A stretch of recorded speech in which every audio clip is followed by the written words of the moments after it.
Cari tenang, ini cocok kalau kita buat akuarium besar. Yuk kita lihat lagi ke atas. Tuh.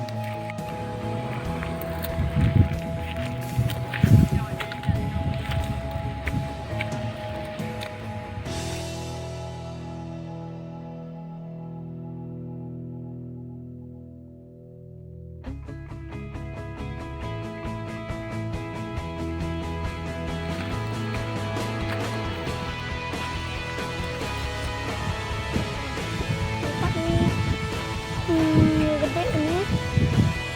Nah, orang kalian terserah mau akuarium yang besar apa enggak.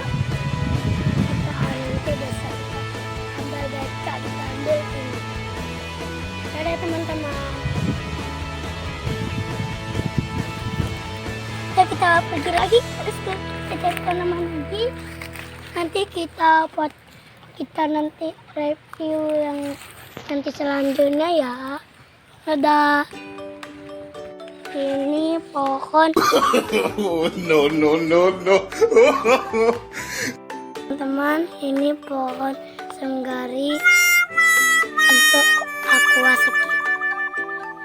Ini buahnya bisa dimakan loh.